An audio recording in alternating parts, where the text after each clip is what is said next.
Glad to have you with us here on Seattle Seahawks today, powered by Chat Sports. Tyler Jones here with you as it is Overreaction Monday, where we scour the internet to see what people are saying about the Seahawks' 23-20 overtime win against the New England Patriots. Your Seahawks are now 2-0. We will share our thoughts coming up in just a matter of moments. Before we do, I know it's been 24 hours, but I'm still not over that win yesterday. That was a lot of fun, folks. You know what to do. Spam W in the comments section if you loved that Hawks win yesterday. I want to see no less than 300 comments on today's video with those W's. Spam W in the chat. We'll get started with today's show. Let's begin with overreaction number one. And this actually comes from CBS Sports as they are suggesting that Geno is the most clutch quarterback in the National Football League. Now, I will say, it is an overreaction, but I still like hearing it, okay? I mean, just because it's a little over the top doesn't mean that we don't like the little boost to the ego and some love for the Seahawks. There's still this guy named Patrick Mahomes in the National Football League that also had a comeback win yesterday in the fourth quarter. But nonetheless, let's not take away from what Geno has done at the finish of games since he's taken over the starter as the Seahawks guy, just, what is it now, 3 seasons ago. You go back to even that very first game against the Denver Broncos to where he is now. And what did Geno say that very night? That they wrote him off and he didn't write back. And time again, we've seen Geno deliver in some of these biggest moments in the fourth quarter and in overtime. And yesterday was no exception of what he did again. Let's show you what Jeff Kerr of CBS Sports had to say with this overreaction. This is actually an endorsement of Smith in his ability to bring the Seahawks back in games. He threw 7 touchdown passes to give the Seahawks the lead in the fourth quarter / overtime last season and picked up where he left off in Sunday's win over the Patriots. And if we were going to go a little further into the numbers of the impact of what Geno's done late in these games, he's thrown 10 touchdowns and just 1 interception in the fourth quarter and in overtime since the start of last season. So Geno's at his best when he's under pressure, when he needs to perform in those big moments. In fact, did you know he's got the second best quarterback rating in the entire NFL in the fourth quarter and in overtime since last year at 105.1. You go back to the numbers yesterday, and with the run game just non-existent, Geno stood strong and was awesome. 75% completion percentage, 327 yards off of 40 pass attempts, 40 plus, with a touchdown and no picks. I love what I saw from Geno Smith yesterday, and I think that he's going to continue here for many weeks to come. Do you believe in the Seahawks quarterback? I believe. I love what I've seen from Geno, and I think he's going to continue. This offense seems like a natural fit for him. What do you guys think? Type B for believe, D for don't. Weigh in on our comment section and let us know. Folks, the best way to celebrate a Seahawks win is by subbing for Dubs. We had an incredible time on our watch party yesterday, and we're going to be live for every single Seahawks game this season, bringing you our daily news and rumors, live shows during the week. We have breaking news anytime the Seahawks make a move, injury, whatever it may be. We're going to be all over it here on the channel. And, folks, we are growing at a rapid rate. I'm actually pulling this up in real time. We're currently at 56,363 subscribers. Why not get to 57,000? Can we get there before the end of the week? Folks, subscribe now for free. Don't miss out on anything related to your Seattle Seahawks. This is a movement we got going on here, folks. I want you to be a part of our movement here on Seahawks Today. Subscribe now. It's going to be a fun year. It already has been and will continue to be. YouTube.com/SeahawksTV. Let's talk Zach Charbonnet now. And there was a lot of criticism about Zach Charbonnet stepping in for Kenneth Walker in the starting running back role on Sunday after Kenneth Walker was out with that injury that he suffered week 1. And a lot of people saying Charbonnet is not that dude. And for me, I think that's an overreaction. Let me defend Zach Charbonnet for a moment here, folks. The offensive line did Charbonnet no favors whatsoever. And I've seen enough from Zach Charbonnet whether it was last season or in the preseason, that I believe he's more than capable. I think he's a starting caliber running back in this league, and that he can get the job done if needed to be. This offensive line was so bad in run blocking. It was a bad day for Connor Williams. It was a bad day for Anthony Bradford. There was nothing that Zach Charbonnet could do. I don't care if Kenneth Walker was healthy. There was nothing that this offensive line could have done, or rather, that the running game could have done to have any success with what we saw from this offensive line group yesterday.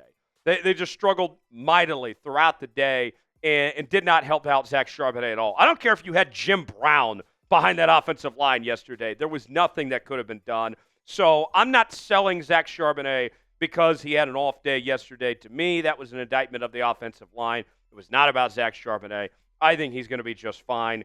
And if Kenneth Walker's going to miss more games, I think Charbonnet can get the job done, and I think you'll see him improve as the season goes along. Today's show is sponsored by Game Time. Game Time is the best place to go for last-minute tickets, the best seats and the lowest prices guaranteed. Game Time has a new feature called Game Time Picks that makes getting tickets to see your favorite teams play live even easier. Game Time Picks filters out the fluff to show you only incredible deals on great seats. You don't have to waste time searching through thousands of tickets.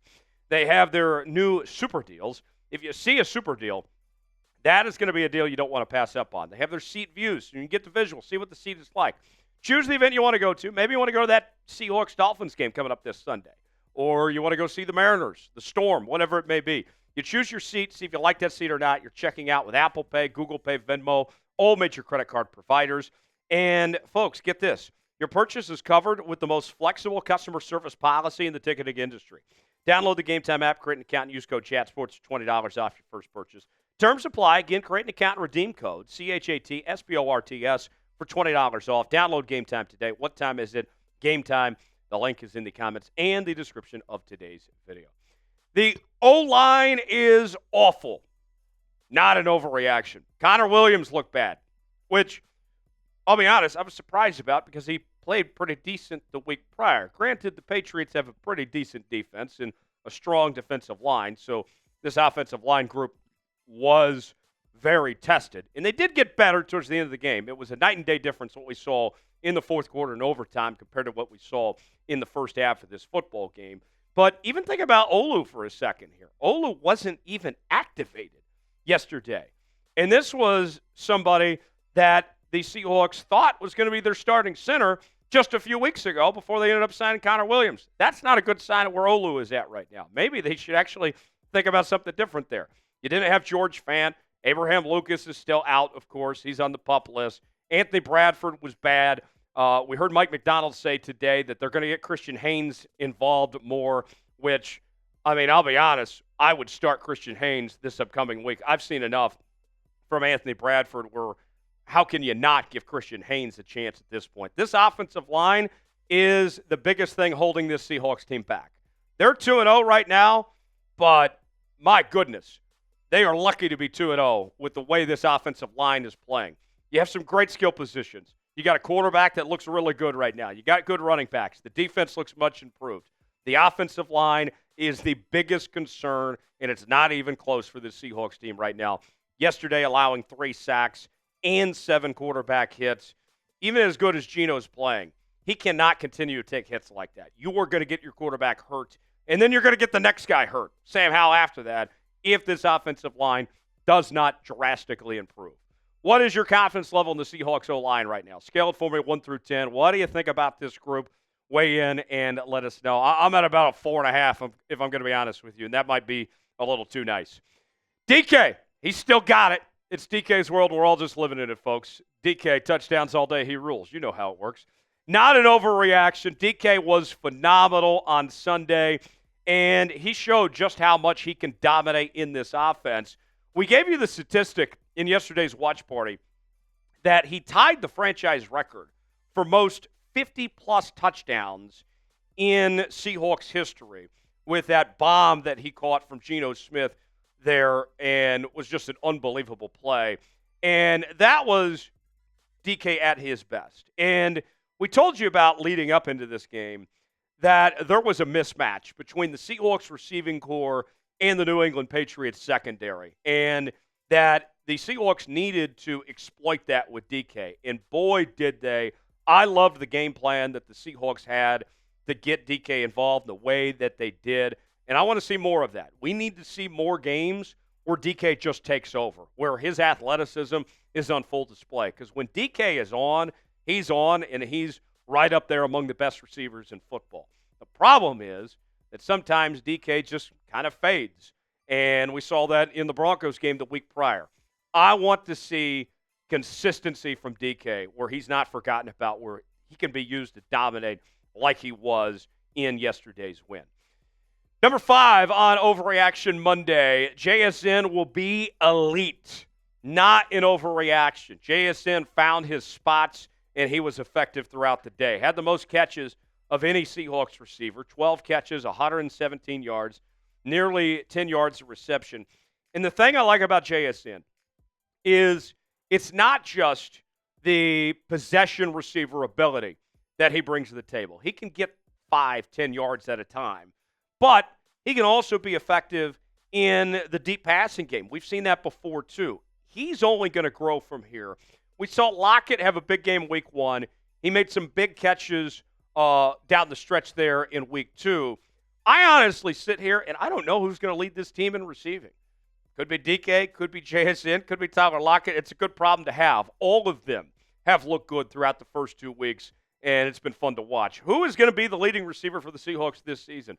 Is it DK? Is it going to be JSN? Or is it going to be Tyler Lockett? Weigh in. Let us know what you think in the comments section. For continuing Seahawks coverage, follow me on X, formerly known as Twitter, @TylerJonesLive, and I will see you next time right here on Seahawks Today.